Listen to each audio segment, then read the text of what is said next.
बाज का पुनर्जन्म, the life of an eagle from birth to death in Hindi. हर बाज की जिंदगी में बढ़ते उम्र की मोड़ पर एक ऐसा समय आता है जहां उसके सामने पहले दो रास्ते सरल और तुरंत समाधान देने वाले होते हैं, और वही तीसरा रास्ता कठिन और पीड़ा देने वाला होता है।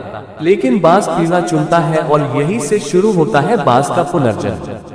हमारे जिंदगी में कई ऐसे मौके आते हैं जब हमें परेशानियों का सामना करना पड़ता है। कई लोग तो जीवन में संघर्ष कर आगे निकल जाते हैं और कई अपने हालातों से हार मानकर खुद को जिंदगी के हवाले कर देते हैं। ऐसे में हमारी जिंदगी और हमारा खुद का कोई वजूद नहीं रहता। दुनिया उसी को सलाम करती है जो अपने कलाम खुद लिखते हैं। सिर्फ इंसान ही नहीं, कुदरत में हर प्राणी के साथ ऐसा होता है। तो आइए जानते हैं बाज के जीवन से जुड़ी आश्चर्य किंतु एक ऐसा सत्य जो हम सबको प्रेरणा देगा। बाज लगभग 70 वर्ष जीता है, परंतु अपने जीवन के 40वें वर्ष में आते आते उसे एक महत्वपूर्ण निर्णय लेना पड़ता है। इस अवस्था में उसके शरीर के तीनों प्रमुख अंग बेअसर होने लगते हैं। पहला, पंजे लंबे और लचीले हो जाते हैं और शिकार को पकड़ने में कमजोर हो जाते हैं। दूसरा, चोंच आगे की तरफ मुड़ जाती है और भोजन निगलने में मुश्किलें पैदा होने लगती है।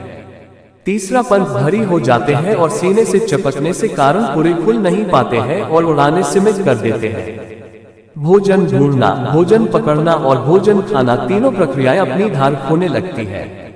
उसके पास तीन ही रास्ते बचते हैं, या तो अपनी शरीर छोड़ दे या अपनी प्रवृत्ति छोड़ गिद्ध की तरह त्यागी हुए भोजन पर निर्भर हो जाए, या फिर स्वयं को फिर से स्थापित करे आकाश के साफ तौर से जाहिर बादशाह के रूप में। जहां पहले दो रास्ते सरल और तुरंत समाधान देने वाले हैं, वही तीसरा अत्यंत पीड़ादायक और लंबा।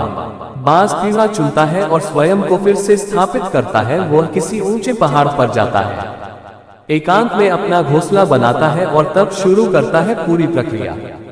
सबसे पहले वह अपनी चोंच चट्टान पर मार मार कर तोड़ देता है। अपनी चोंच से अधिक पीड़ादायक कुछ भी नहीं है पंछी राज के लिए। अब वह इंतजार करता है चोंच के फिर से उगाने की, और उसके बाद वह अपने पंजे भी उसी प्रकार तोड़ देता है और इंतजार करना है पंजों का फिर से उगाने का।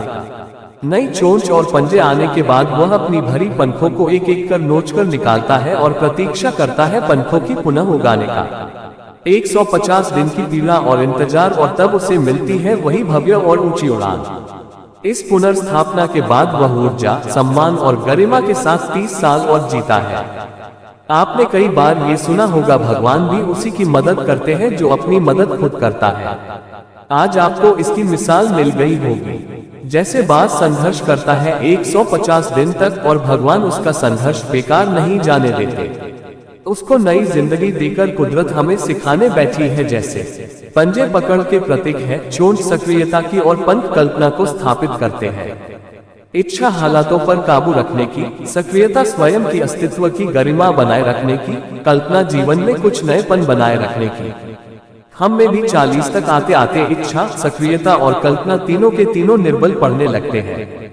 हमारा व्यक्तित्व ही ढीला पड़ने लगता है। आधे जीवन में ही जीवन खत्म होने जैसा लगता है।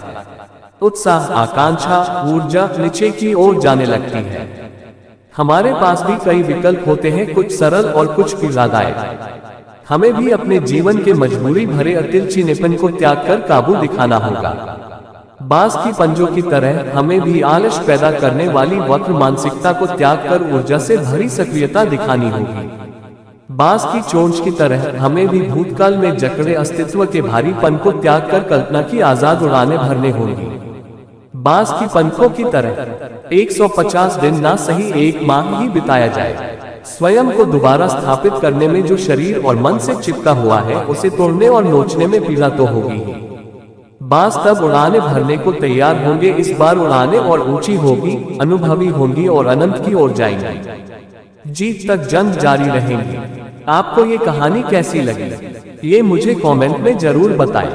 लाइक और सब्सक्राइब जरूर करें। धन्यवाद।